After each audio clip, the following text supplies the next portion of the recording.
আসসালামু আলাইকুম ওরহমতুল্লাহি ওবরাকাতু। আজকে আমরা এই ট্রান্সফর্মারটি খুলব, কারণ এই ট্রান্সফর্মারটি সাইট থেকে পাঠানো হয়েছে, ট্রান্সফর্মারটি ফল করেছে।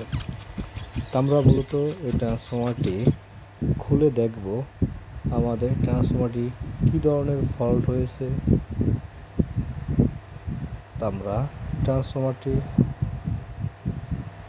ট্যাঙ্ক থেকে বের করে আমরা আমাদের সমস্যাটি সলভ করার চেষ্টা করব, যে আসলে আমাদের কী সমস্যার কারণে ট্রান্সফর্মারটি ফল্ট করেছে।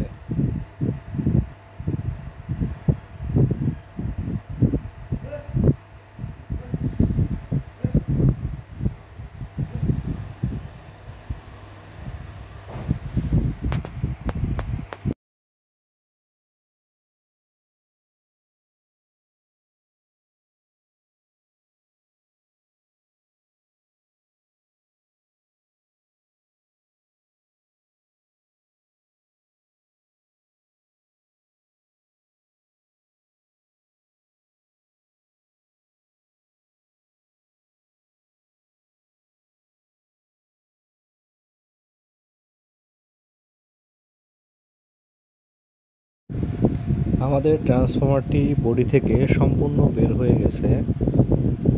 এখন আমরা দেখব ট্রান্সফর্মারটি কী সমস্যার কারণে ফল্ট করেছে, বা আমাদের কোন কয়েলটি ফল্ট করেছে।